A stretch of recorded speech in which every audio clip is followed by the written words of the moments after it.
ॐ भद्रं कर्णेभिः शृणुयाम देवा भद्रं पश्येम्यक्षभिर्यजत्राः स्थिरैरङ्गैस्तुष्टवागुंसस्तनूभिर्वशेयं देवहितं यदायुः।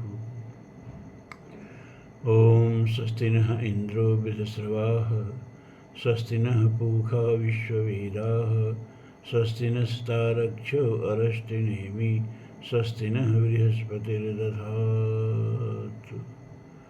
ॐ विश्वानि देवशवितुर्दुरतानि परशु यद्भद्रं तन्न आशु। ॐ नारायणं नमस्कृत्यं नरं चैव नरोत्तमं देवी सरस्वतीं व्यासं ततो जयमुदीरयेत्।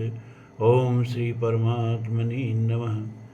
धर्म प्राण सत्संग प्रेमी सज्जन, आप महाभारत में सुन रहे थे कि कैसे अपने पिता का बदला लेने के लिए अष्टावक्र जी जनक की सभा में जाते हैं और बंदी को शास्त्रार्थ के लिए ललकारते हैं। तो अब इस अध्याय में अष्टावक्र और बंदी का शास्त्रार्थ हम आपको सुनाएंगे। सुनिए। अष्टावक्र ने बोला, भयंकर सेनाओं से युक्त महाराज जनक, इस सभा में सब ओर से अप्रतिम प्रभावशाली राजा आकर एकत्र हुए हैं, परंतु मैं इन सब के बीच में वादियों में प्रधान बंदी को नहीं पहचान पाता हूँ।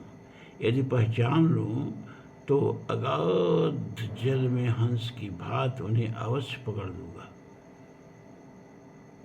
अपने को अतिवादी मानने वाले बंदी, तुमने पराजित हुए पंडितों को पानी में डुबा देने का नियम कर रखा है ना, किंतु आज मेरे सामने तुम्हारी बोलती बंद हो जाएगी। जैसे प्रलय काल के प्रज्वलित अग्नि के समीप नदियों का प्रवाह सूख जाता है, उसी प्रकार मेरे सामने आने पर तुम भी सूख जाओगे, तुम्हारी वाक शक्ति नष्ट हो जाएगी। बंदी, आज मेरे सामने स्थिर होकर बैठो। तो बंदी अब प्रकट हुआ, बंदी बोलने लगा। जब इतना ललकारा बिना पहचाने अष्टावक्र जी ने, उनकी नीति यही थी, जब इतना हम ललकारेंगे तो बंदी कहीं भी रहेगा, सामने आ जाएगा। तो बंदी सामने आ गया, बोलता है, मुझे सोता हुआ सिंह समझकर न जगाओ, अपनी जबड़ों को चाटता हुआ विषैला सर्प मानो। तुमने पैरों से ठोकर मारकर मेरे मस्तक को कुचल दिया है। अब जब तक तुम डस लिए नहीं जाते तब तक तुम्हें छुटकारा नहीं मिल सकता, इस बात को अच्छी तरह समझ लो। बंदी कह रहा है अष्टावक्र से। जो देहधारी अत्यंत दुर्बल होकर भी अहंकारवश अपने हाथ से पर्वत पर चोट करता है, उसी के हाथ और नख विदीर्ण हो जाते हैं। उस चोट से पर्वत में घाव होता नहीं देखा जाता है। ये बंदी ने बोला। तो अष्टावक्र इसको जवाब देते हैं, जैसे सब पर्वत मैनाक से छोटे हैं, सारे बछड़े बैलों से लघुतर हैं, उसी प्रकार भूमंडल के समस्त राजा मिथिला नरेश महाराज जनक की अपेक्षा निम्न श्रेणी में हैं। राजन, जैसे देवताओं में महेंद्र श्रेष्ठ हैं और नदियों में गंगा श्रेष्ठ हैं, उसी प्रकार सब राजाओं में एकमात्र आप ही उत्तम हैं। अब बंदी को मेरे निकट बुलाइए, मैंने शास्त्रार्थ के लिए आमने सामने बैठाइए। तो लोमस ऋषि बता रहे हैं युधिष्ठिर से, युधिष्ठिर, बंदी के सामने आ जाने पर राजसभा में गरजते हुए अष्टावक्र ने बंदी से कुपित होकर इस प्रकार पूछा, मेरी पूछी हुई बात का उत्तर तुम दो और तुम्हारी पूछी हुई बात का उत्तर मैं देता हूँ। बंदी बोलता है, अष्टावक्र, अब ध्यान से देखिए, अब शास्त्रार्थ शुरू हो रहा है। और कैसे शास्त्रार्थ होता था, है? अष्टावक्र, एक ही अग्नि अनेक प्रकार से प्रकाशित होती है, एक ही सूर्य इस संपूर्ण जगत को प्रकाशित करता है। शत्रुओं का नाश करने वाला देवराज इंद्र एक ही वीर हैं तथा पितरों का स्वामी यमराज भी एक ही है।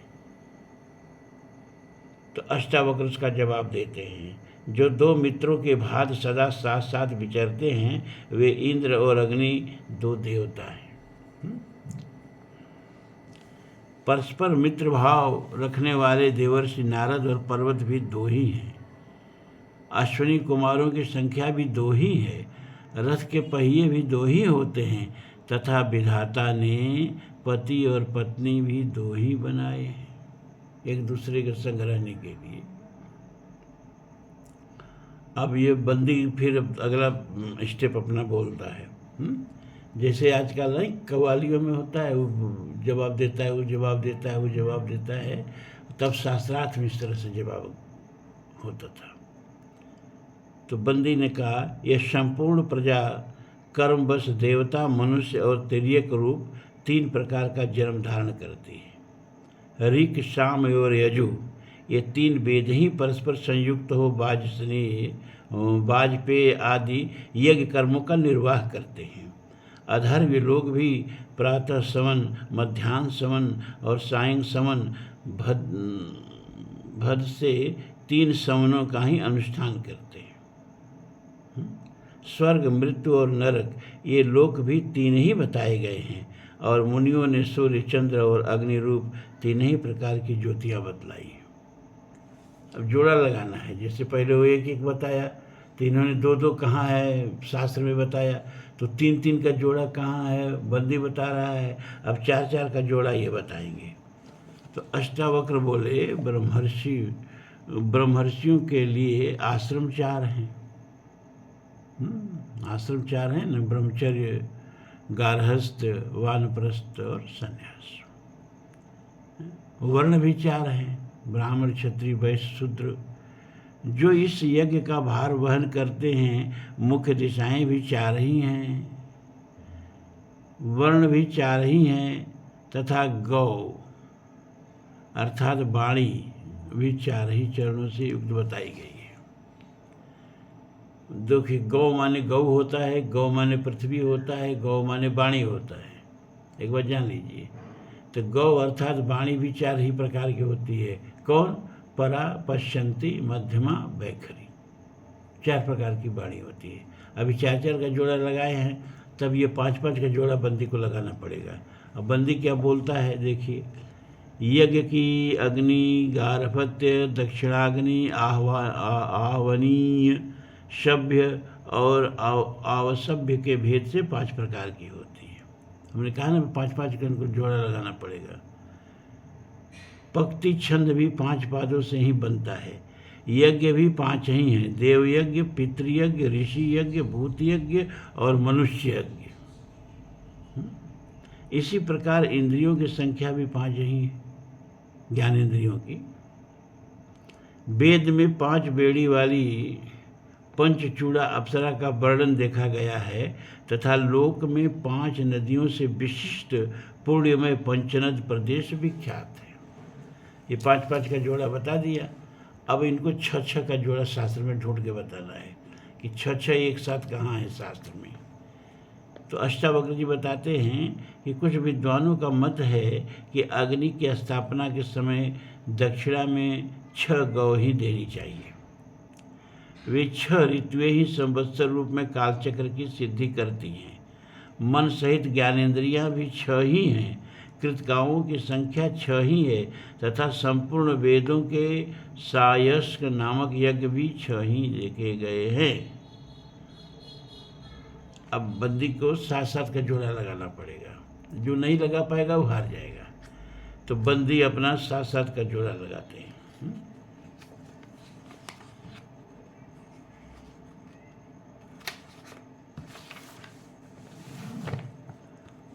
बंदी ने कहा, ग्राम्य पशु 7 हैं, गाय, भैंस, बकरी, भेड़, घोड़ा, कुत्ता और गधा। जंगली पशु भी 7 ही हैं, सिंह, बाघ, भेड़िया, हाथी, बानर, भालू और मृग। गायत्री, उष्णिक, अनुष्टुप, बृहति, पक्ति, त्रिष्टुप और जगति, ये 7 ही छंद एक यज्ञ का निर्वाह करते हैं।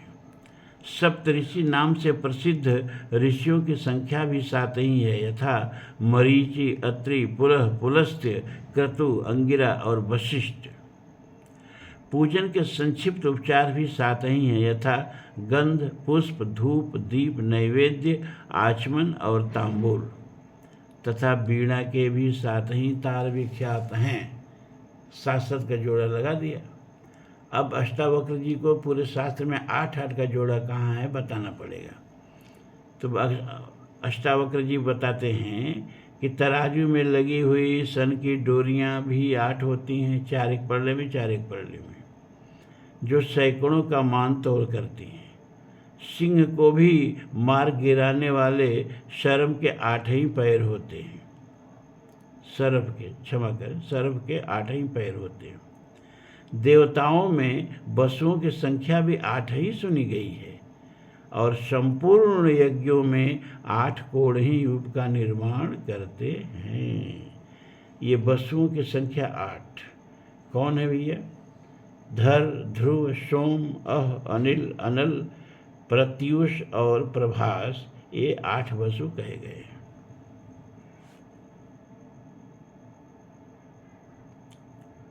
तो 8 का जोड़ा लगा दिया। अब इसको 9 का जोड़ा लगाना पड़ेगा।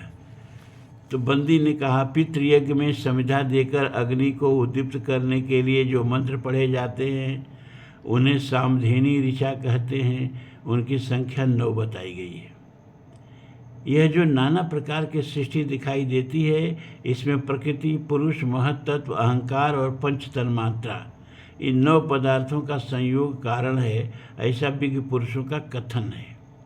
बृहति छंद के प्रत्येक चरण में 9 अक्षर बताए गए हैं और 1 से लेकर 9 अंकों का योग ही सदा गणना में उपयोग में आता है।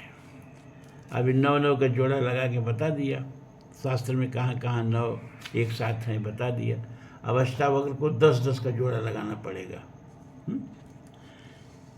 अष्टावक्र ने कहा, पुरुष के लिए संसार में 10 दिशाएं बताई गई हैं। 10 100 मिलकर ही पूरा 1 सहस्र कहा जाता है। गर्भवती स्त्रियां 10 मास तक ही गर्भ धारण करती हैं। निंदक भी 10 ही होते हैं। निंदक 10 कौन होते हैं? रोगी, दरिद्र, शोकार्त, राजदंडित, शठ, खल, वृत्ति से वंचित, उन्मत्त, ईर्ष्यापरायण और कामी, ये 10 निंदक होते हैं।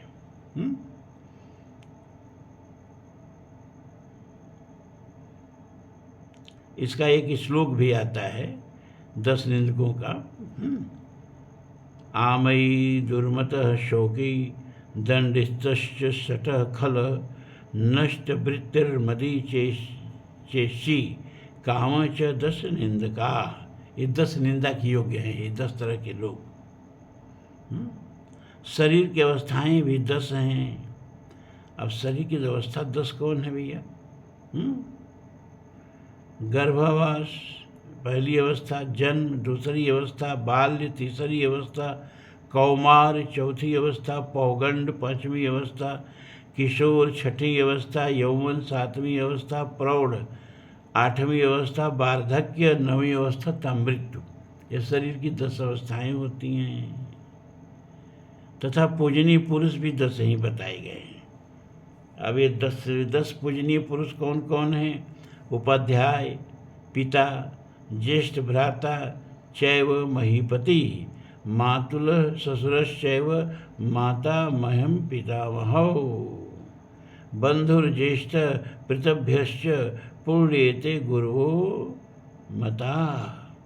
ये 10 पूजनीय लोग होते हैं। ये कुर्म पुराण में 10 लोगों का वचन मतलब बताया गया है। इसका हिंदी में अनुवाद कर दें। अध्यापक, पिता, ज्येष्ठ भ्राता, राजा, मामा, ससुर, नाना, दादा, अपने से बड़ी अवस्था वाले कुटुंबी तथा चाचा ताऊ, ये 10 पूजनीय माने गए। तो 10 का जोड़ा लगा दिया। अब इसको बंदी को 11 का जोड़ा लगाना है। मतलब 11 एक साथ कहाँ शास्त्र में पाए जाते हैं। तो बंदी ने कहा, प्राणधारी पशुओं के लिए 11 विषय हैं। प्राणधारी पशुओं के लिए 11 विषय कौन कौन है भैया?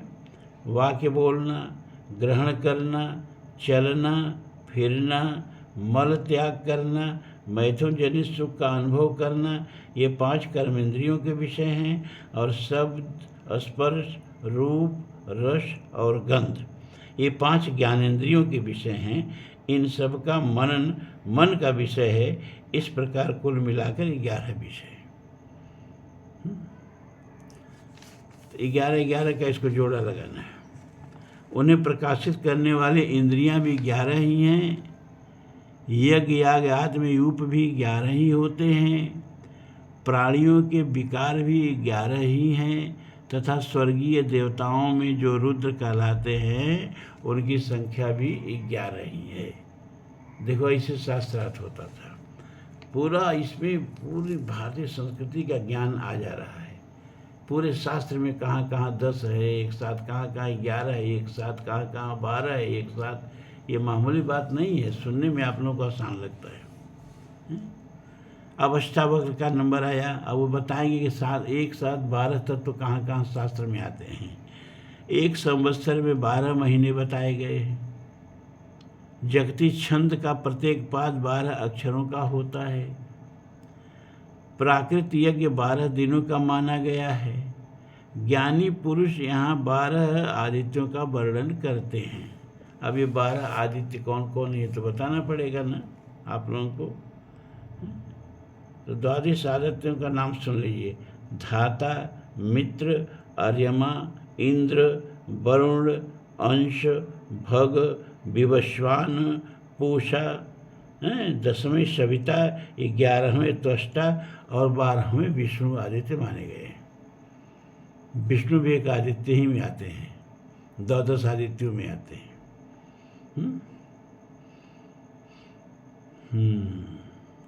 अब बंदी का नंबर आ गया। अब बंदी को 13 बताना है। शास्त्र में कहाँ है, श्लोक बता के पूरा करना है। श्लोक बोलना पड़ रहा है ना, हम तो खाली अर्थ बता रहे हैं। तो बंदी अपना बताते हैं। त्रयोदशी तिथि रुका प्रशस्ता, त्रयोदश दृश्यति वहीं च। बंदी ने कहा त्रयोदशी तिथि उत्तम बताई गई है तथा यह पृथ्वी 13 दीपों से युक्त है। अब लोमस दृष्टि से बता रहे हैं, क्योंकि वर्णन लोमस ही न कर रहे हैं दृष्टि से, तो लोमस ऋषि दृष्टि से कह रहे हैं। इतना कहकर बंदी चुप हो गया। तब शेष आधे श्लोक की पूर्ति अष्टावक्र ने की। श्लोक पूरा नहीं कर पाया 13 का बंदी, आधे पर अटक गया। फिर उसको आया ही नहीं। अब जो नहीं आया तो उस श्लोक को कौन पूरा किया? अष्टावक्र जी ने पूरा किया। तब अष्टावक्र जी की जीत हो गई कि नहीं हो गई है? तो अष्टावक्र श्लोक कैसे पूरा करते हैं भैया? त्रयोदश आनी ससार केसरी, त्रयोदशा निन्यति छंदासी चाहु। केसरी नाम के दैत्य ने भगवान विष्णु के साथ 13 दिनों तक युद्ध किया था। वेद में जो अति शब्द विशिष्ट छंद बताए गए हैं उनका एक एक पाद 13 आदि अक्षरों से संपन्न होता है। तब तो भैया वो हार गए, शास्त्रार्थ में हार गया। अब लोमस जी कहते हैं ऋषि से, इतना सुनते ही सूतपुत्र बंदी जो है चुप हो गया और मुंह नीचा किए हुए किसी भारी सोच विचार में पड़ गया। इधर अष्टावक्र बोलते ही रहे। यह सब देख दर्शकों और श्रोताओं में महान कोलाहल मच गया।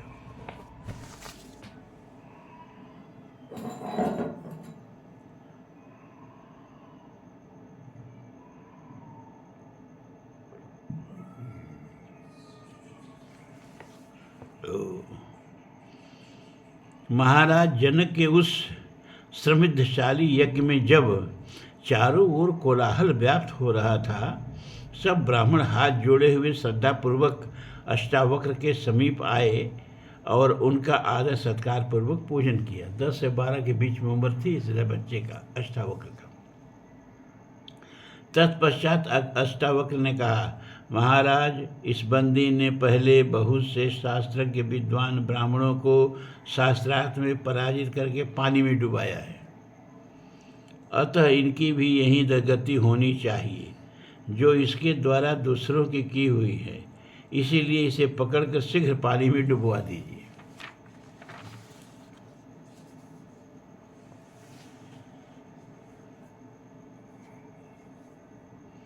तब बंदी बोलता है, महाराज जनक, मैं राजा वरुण का पुत्र हूँ।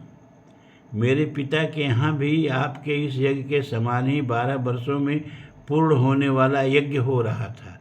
उस यज्ञ के अनुष्ठान के लिए ही जल में डुबाने के बहाने कुछ चुने हुए श्रेष्ठ ब्राह्मणों को मैंने वरुण लोक में भेज दिया था। यानी मारा नहीं था, उनको वरुण के यहाँ यज्ञ के लिए भेज दिया था। वे सब के सब वरुण का यज्ञ देखने के लिए गए हैं और अब पुनः लौटकर आ रहे हैं। मैं पूजनीय ब्राह्मण अष्टावक्र जी का सत्कार करता हूँ, जिनके कारण मेरा अपने पिताजी से मिलन होगा। वो कह रहा है, हम अब चल रहे हैं अपने पिताजी के लोग, और वरुण जल के देवता है ना, जल में ही रहते हैं, तो जल में प्रविष्ट होकर अपने पिता के यहाँ वो चला जाएगा। और कहा है कि हमने ब्राह्मणों को मारा नहीं है, वो सब पिताजी के यहाँ ब्राह्मणों की बड़ी आवश्यकता थी, तो चुने चुने हुए ब्राह्मणों को जल में डुबाने के माध्यम से हम अपने पिताजी के पास भेज दिए हैं। अब ये सब लोग वहाँ से आ रहे हैं, जिंदे हैं, कोई मरा नहीं है। अष्टावक्र जी बोलते हैं, राजन, बंदी ने अपनी जिस वाणी से विद्वान ब्राह्मणों को भी परास्त किया और समुद्र के जल में डुबोया है, उसकी उस वाक शक्ति को मैंने अपनी बुद्धि से किस प्रकार उखाड़ फेंका है, यह सब इस सभा में बैठे हुए विद्वान पुरुष मेरी बात सुनकर ही जान गए होंगे। अग्नि स्वभाव से ही दहन करने वाला है, तो भी वह ये विषय को तत्काल जानने में समर्थ है। इस कारण परीक्षा के समय जो सदाचारी और सत्यवादी होते हैं, उनके घरों को छोड़ देता है, जलाता नहीं। वैसे ही संत लोग भी विनम्र भाव से बोलने वाले बालक पुत्रों के वचनों में से जो सत्य और हितकर बात होती है, उसे चुन लेते हैं।